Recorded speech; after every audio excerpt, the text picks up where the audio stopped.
What's up, guys? Welcome back to Traveling with Tim. And in this episode, I'm going to give you 5 phrases that us digital nomads are sick and tired of hearing. And just to warn you, the last one's a little controversial. So let's get going. Number 5 is the term once in a lifetime. I've heard this term given towards me when describing the first trip I ever took. And someone told me, so Tim, this is like a once in a lifetime trip for you. And that really didn't sit well with me. That hurt, actually. And the reason is because in the society, in the community that I was belonging to, there's this mentality that you can do like one big adventure in your life and then you're done. And then it's time to get serious or whatever.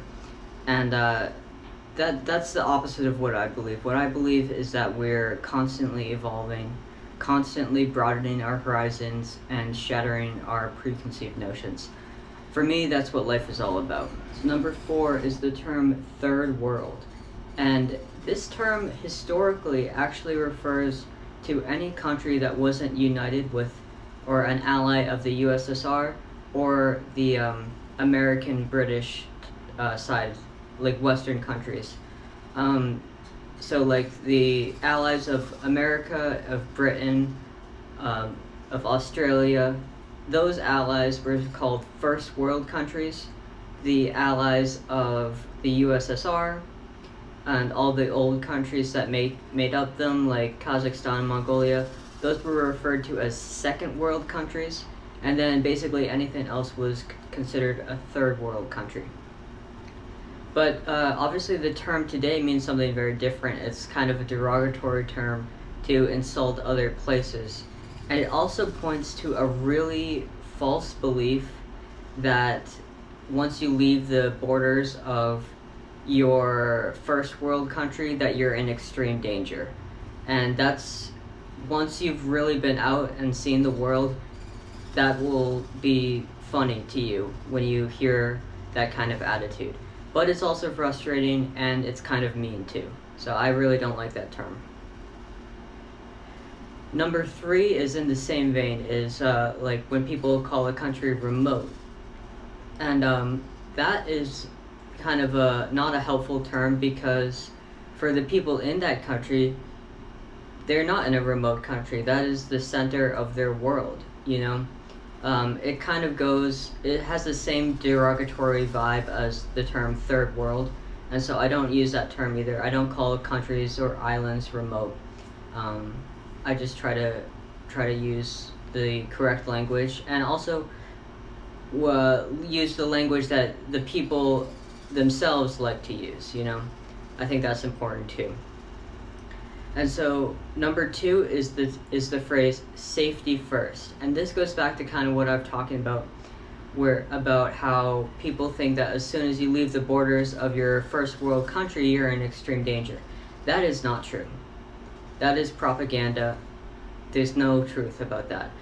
And it's also it limits people, because they think that if they want to go on vacation, they can only go to like these really on the beaten path places, like obviously amazing places, but the world is way bigger, and if you go to a country, like, you don't have to go to the place that everybody goes to. You can have a cowboy mentality and go to other places and experience something that's so different from home that you will really go away with a new perspective.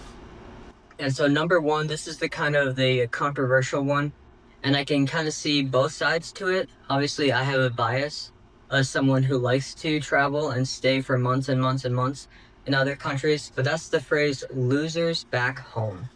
And this is a phrase that was coined mostly in the mainland of Southeast Asia, and it points to the fact that a lot of people with a similar bio as me, of, you know, people who were bored with life, maybe lost in life, go to these countries and stay for a long time.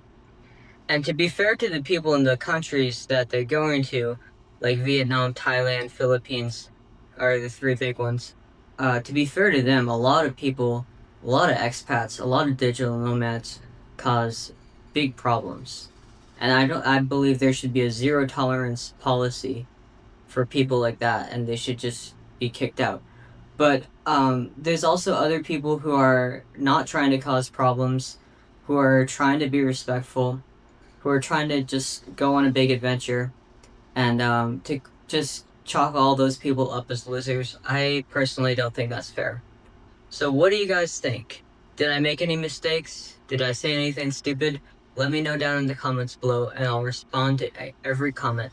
And please, if you enjoyed this video, consider subscribing. I'll see you guys in the next episode.